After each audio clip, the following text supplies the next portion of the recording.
Bright-sided introduction. Americans are a positive people. This is our reputation as well as our self-image. We smile a lot and are often baffled when people from other cultures do not return the favor. In the well-worn stereotype, we are upbeat, cheerful, optimistic, and shallow, while foreigners are likely to be subtle, world-weary, and possibly decadent. American expatriate writers like Henry James and James Baldwin wrestled with and occasionally reinforced this stereotype, which I once encountered in the 1980s in the form of a remark by Soviet emigre poet Joseph Brodsky to the effect that the problem with Americans is that they have never known suffering. Apparently, he didn't know we had invented the blues. Whether we Americans see it as an embarrassment or a point of pride, being positive in effect, in mood, in outlook, seems to be ingrained in our national character. Who would be churlish or disaffected enough to challenge these happy features of the American personality? Take the business of positive effect, which refers to the mood we display to others through our smiles, our greetings, our professions of confidence and optimism. Scientists have found that the mere act of smiling can generate positive feelings within us, at least if the smile is not forced. In addition, good feelings as expressed through our words and smiles seem to be contagious. Smile and the world smiles with you. Surely the world would be a better, happier place if we all greeted one another warmly and stopped to coax smiles from babies, if only through the well-known psychological mechanism of mood contagion. Recent studies show that happy feelings flit easily through social networks so that one person's good fortune can brighten the day even for only distantly connected others. Furthermore, psychologists today agree that positive feelings like gratitude, contentment, and self-confidence can actually lengthen our lives and improve our health. Some of these claims are exaggerated as well as we shall see, though positive feelings hardly need to be justified, like exercise or vitamin supplements, as part of a healthy lifestyle. People who report having positive feelings are more likely to participate in a rich social life and vice versa, and social connectedness turns out to be an important defense against depression, which is a known risk factor for many physical illnesses. At the risk of redundancy or even tautology, we can say that on many levels, individual and social, it is good to be positive, certainly better than being withdrawn, aggrieved, or chronically sad. So I take it as a sign of progress that in just the last decade or so, economists have begun to show an interest in using happiness rather than just the gross national product as a measure of an economy's success. Happiness is, of course, a slippery thing to measure or define. Philosophers have debated what it is for centuries, and even if we were to define it simply as a greater frequency of positive feelings than negative ones. When we ask people if they are happy, we are asking them to arrive at some sort of average over many moods and moments.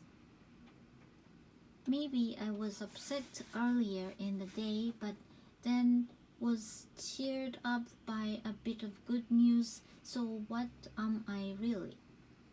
In one well-known psychological experiment, subjects were asked to answer a questionnaire on life satisfaction, but only after they had performed the apparently irrelevant task of photocopying a sheet of paper for the experiment.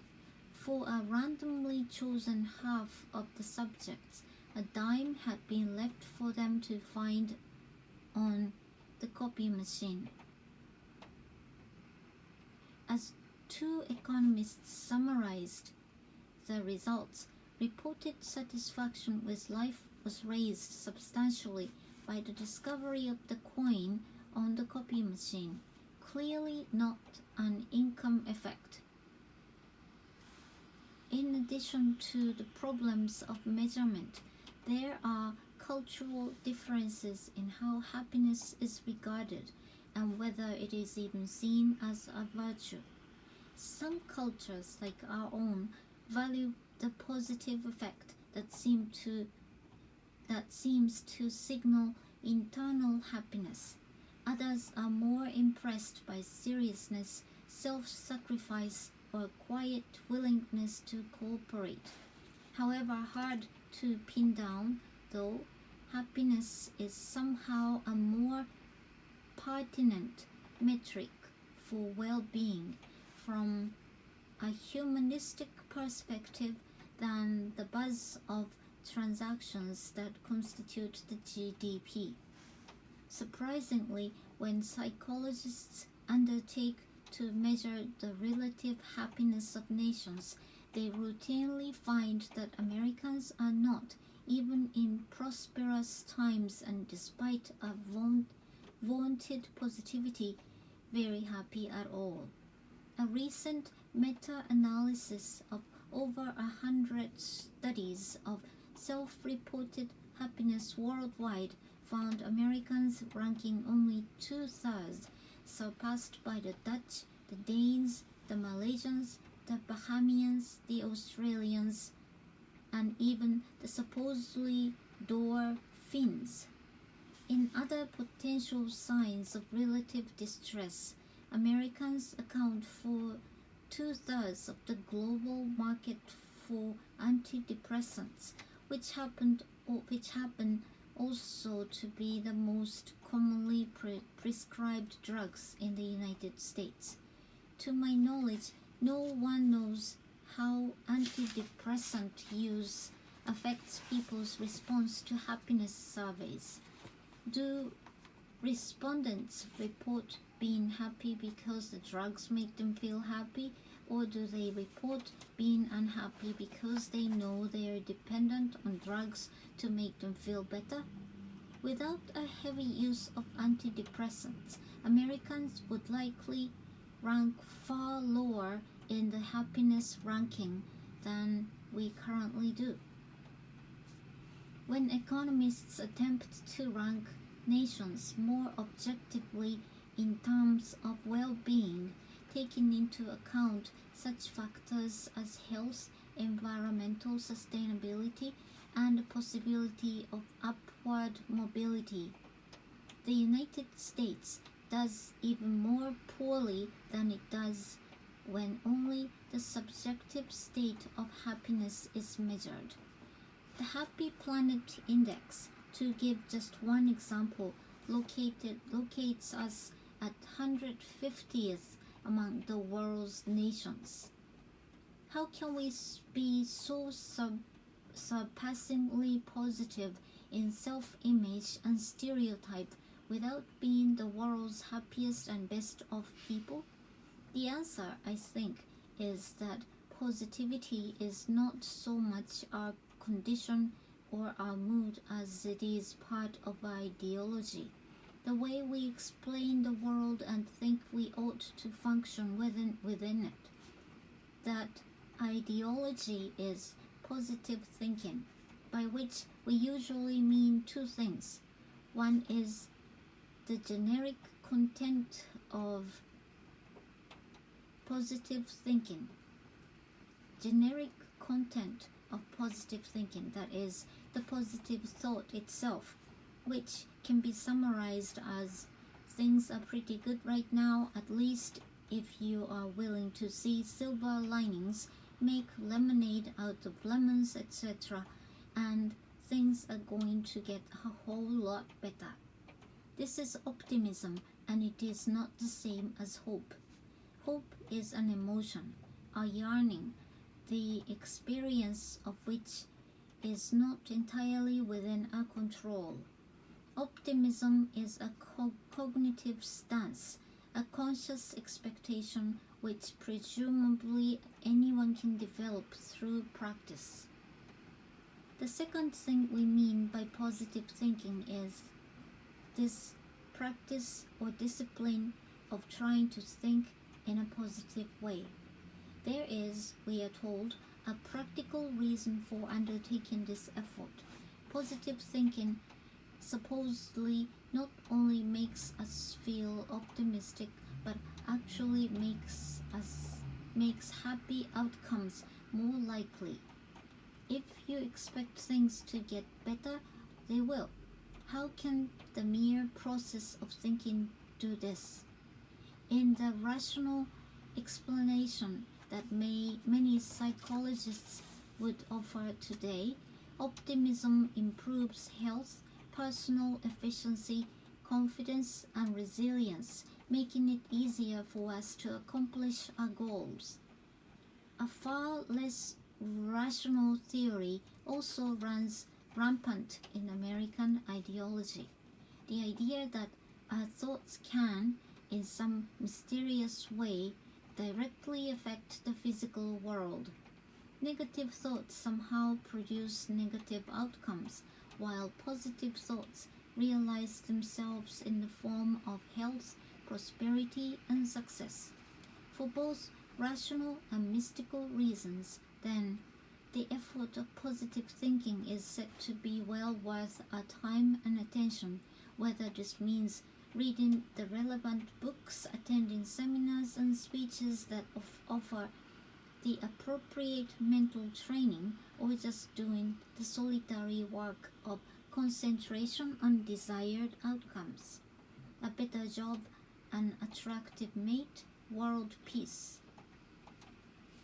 There is an anxiety, as you can see, right here in the heart of American positive thinking.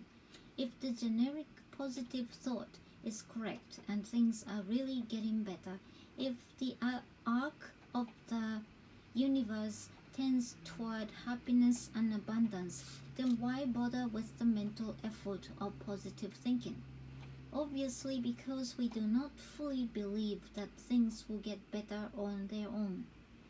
The practice of positive thinking is an effort to pump up this belief in the face of much contradictory evidence.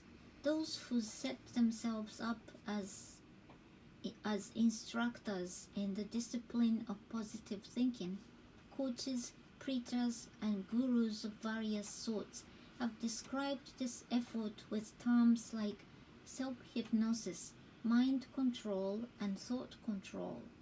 In other words, it requires deliberate self-deception, including a constant effort to repress or block out unpleasant possibilities and negative thoughts. The truly self-confident, or those who have in some way made their peace with the world and their destiny within it, do not need to expend effort censoring or otherwise controlling their thoughts. Positive thinking may be a quintessential American activity associated in our minds with both individual and national success, but it is driven by a terrible insecurity.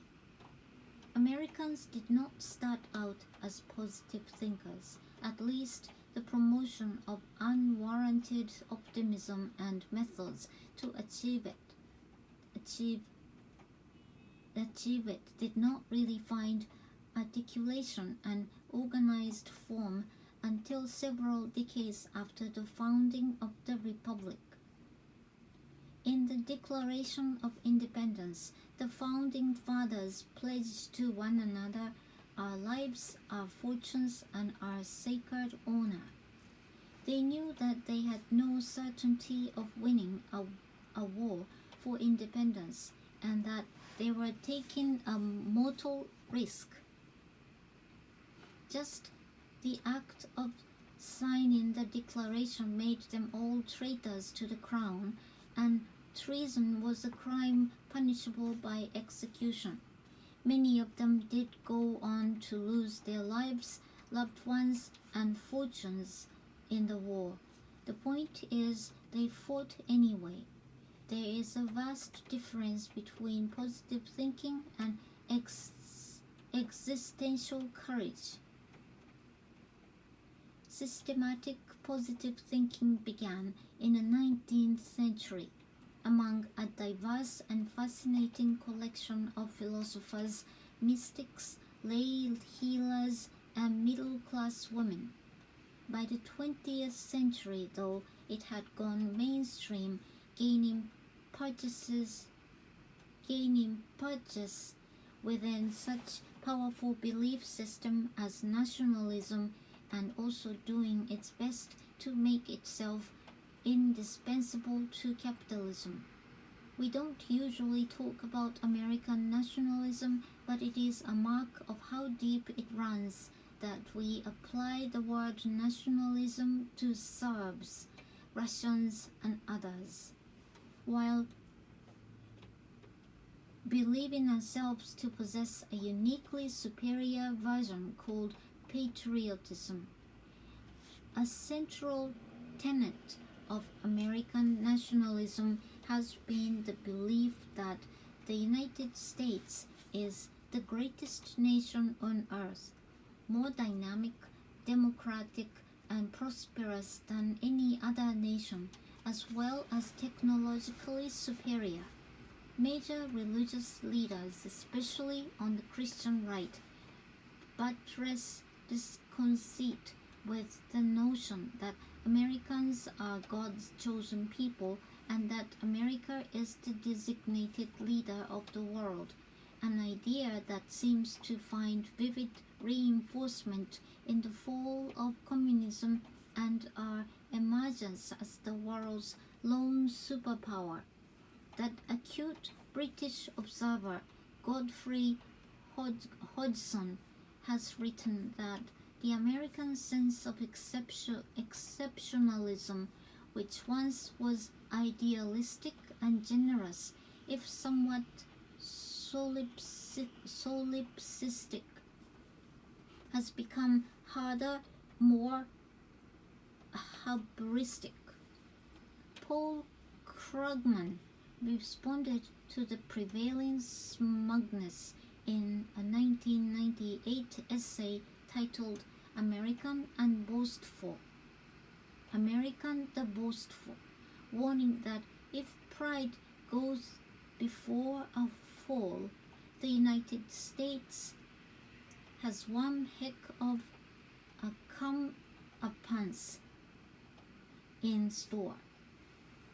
But of course, it takes the effort of positive thinking to imagine that America is the best or the greatest. Militarily, yes, we are the mightiest nation on earth, but on many other fronts, the American score is dismal and was dismal even before the economic downturn that began in 2007. Our children routinely turn out to be more ignorant of basic subjects like math and geography than their counterparts in other industrialized nations. They are more likely to die in infancy or grow up in poverty. Almost everyone acknowledges that our healthcare system is broken and our physical infrastructure crumbling. We have lost so much of our edge in science and technology that American companies have even begun to outsource their research and development effort. Worse, some of the measures by which we do lead the world should inspire embarrassment rather than pride. We have the highest percentage of our population incarcerated and the greatest level of inequality in wealth and income. We are plagued by gun violence and racked by personal debt. While positive thinking has reinforced and found reinforcement in American national pride, it has also entered into a kind of symbiotic relationship with American capitalism. There is no natural, innate affinity between capitalism and positive thinking. In fact, one of the classics of sociology, Max Weber's Protestant ethic and the spirit of capitalism, makes a still impressive case for capitalism's roots in the grim and punitive outlook of Calvinist Protestantism, which required people to defer gratification and resist all pleasurable temptations in favor of hard work and the accumulation of wealth. But if early capitalism was inhospitable to positive thinking, late capitalism or consumer capitalism is far more congenial, depending as it does on the individual's hunger for more and the firm's imperative of growth. The consumer culture encourages individuals to want more: cars, larger homes, television sets, cell phones, gadgets of all kinds, and positive thinking is ready at hand to tell them they deserve more and can have it if they really want it and are willing to make the effort to get it. Meanwhile, in a competitive business world, the companies that manufacture these goods and provide the paychecks that purchase them have no alternative but to grow. If you don't steadily increase the market share and profits, you risk being driven out of business or swallowed by a larger enterprise. Perpetual growth, whether of a particular company or an entire economy, is of course an absurdity, but positive thinking makes it seem possible if not ordained. In addition, positive thinking has made itself useful as an apology for the crueler aspects of the market economy. If optimism is the key to material success, and if you can achieve an optimistic outlook through the discipline of positive thinking, then there is no excuse for failure. The flip side of positivity is thus a harsh insistence on personal responsibility. If your business fails or your job is eliminated, it must be because you didn't try hard enough, didn't believe firmly enough in the inevitability of your success. As the economy has brought more layoffs and financial turbulence to the middle class, the promoters of positive thinking have increasingly emphasized this negative judgment. To be disappointed, resentful, or downcast is to be a victim and a whiner. But positive thinking is not only a water carrier for the business world, executing its excess and masking its follies. The promotion of positive thinking has become a minor industry in its own right, producing an endless flow of books, DVDs, and other products, providing employment for tens of thousands of life coaches, executive coaches, and motivated speakers, as well as for the growing cadre of professional psychologists who seek to train them.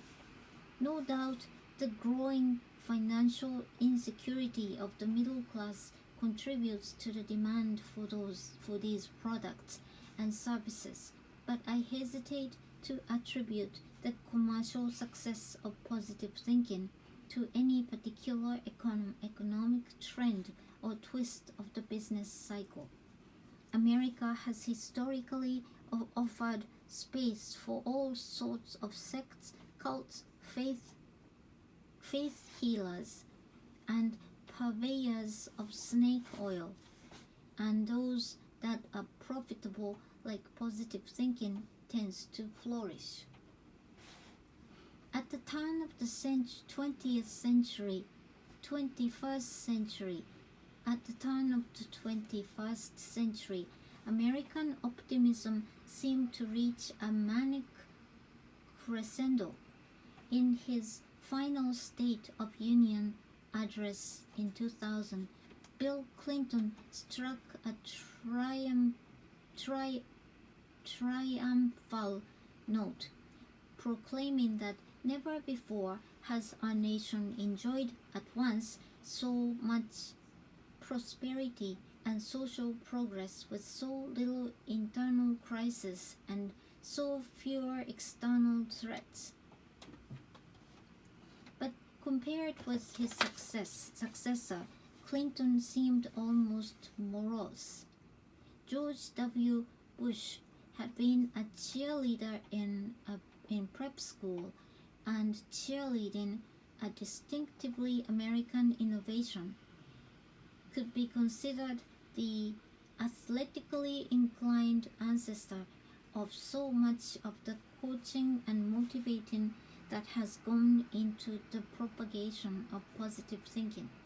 He took the presidency as an opportunity to continue in that line of work, defining his job as that of inspiring confidence, dispelling doubts, and pumping up the national spirit of self-congratulation.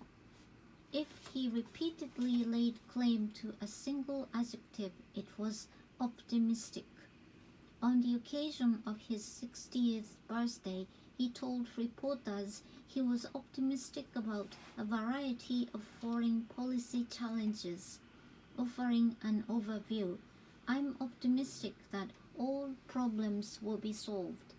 Nor did he brook any doubts or hesitations among his close advisers.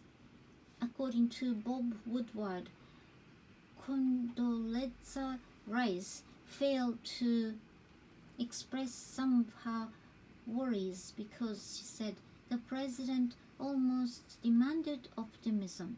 He didn't like the pessimism, handwriting, or doubt. Then things began to go wrong, which is not in itself unusual, but was a possibility excluded by America's official belief that things are good and getting better. There was the dot-com bust that began a few months after Clinton's declaration of unprecedented prosperity in his final State of the Union address. Then the terrorist attack of September 11, 2001. Furthermore, things began to go wrong in a way that suggested that positive thinking might not guarantee success after all, that it might in fact dim our ability to fend off real threats. In her remarkable book, Never Saw It Coming, Cultural Challenges to Envisioning the Worst, sociologist Karen Cerullo recounts a number of ways that the habit of positive thinking, or what she calls optimistic bias, undermined preparedness and invited disaster. She quotes Newsweek reporters Michael Harsh and Michael Isikoff, for example, in their conclusion that a whole summer of missed clues taken together seemed to presage the terrible September of 2001. There had already been a terrorist attack on the World Trade Center in 1993. There were ample warnings in the summer of 2001 about a possible attack by airplane, and flight schools reported suspicious students, like the one who wanted to learn how to fly a plane but didn't care about landing and takeoff. The fact that no one, the FBI, the INS, Bush or Rice, heeded these disturbing cues was later attributed to a failure of the imagination.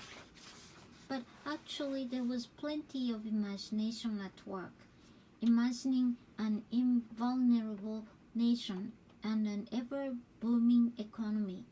There was simply no ability or inclination to imagine the worst. A similar reckless optimism pervaded the American invasion of Iraq. Warnings about possible Iraqi resistance were swept aside by leaders who promised a cakewalk and envisioned cheering locals greeting our troops with flowers. Likewise, Hurricane Katrina was not exactly an unanticipated disaster. In 2002, the New Orleans Times-Picayune ran a Pulitzer Prize-winning series warning that the city's levees could not protect it against the storm surge brought on by a Category 4 or 5 hurricane. In 2001, Scientific American had issued a similar warning about the city's vulnerability.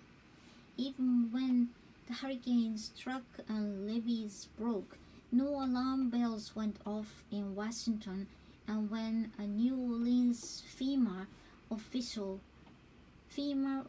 sent a panicky email to FEMA Director Michael Brown, alerting him to the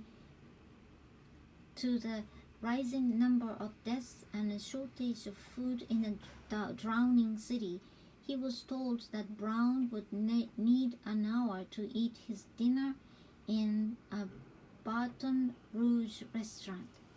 Criminal negligence or another failure of imagination? The truth is that Americans had been working hard for decades to school themselves in the technique of positive thinking, and this included the reflective capacity for dismissing disturbing news.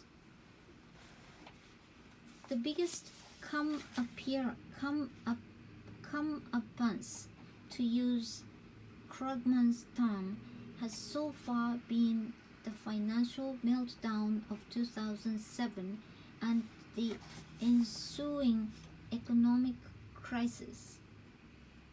By the late first decade of the 21st century, as we shall see in the chapters that follow, positive thinking had become ubiquitous and virtually unchallenged in American culture. It was promoted on some of the most widely watched talk shows like Larry King Live and the Oprah Winfrey Show. It was the stuff of runaway bestsellers like the 2006 The Secret, It had been adopted as the theology of America's most successful evangelical preachers. It found a place in medicine as a potential adjuvant to the treatment of almost any disease. It had even penetrated the academy in the form of the new discipline of positive psychology, offering courses teaching students to pump up their optimism and nurture their positive thinking feelings. And its reach was growing global. First in the Anglophone countries and soon in the rising economies of China, South Korea, and India. But nowhere did it find a warmer welcome than in American business, which is of course also global business. To the extent that positive thinking had become a business itself, business was its capital client, eagerly consuming the good news that all the things are possible through an effort of mind. This was a useful message for employees who by the turn of the 21st century were being required to work longer hours for fewer benefits and diminishing job security. But it was also a liberating ideology for top-level executives. What was the point in agonizing over balance sheets and tedious analysis of risks, and why bother worrying about dizzying levels of debt and exposure to potential defaults, when all good things come to those who are optimistic enough to execute them? I do not write this in a spirit of sourness or personal disappointment of any kind, nor do I have any romantic attachment to suffering as a source of insight or virtue. On the contrary, I would like to see more smiles, more laughter, more hugs, more happiness, and beyond, and better yet,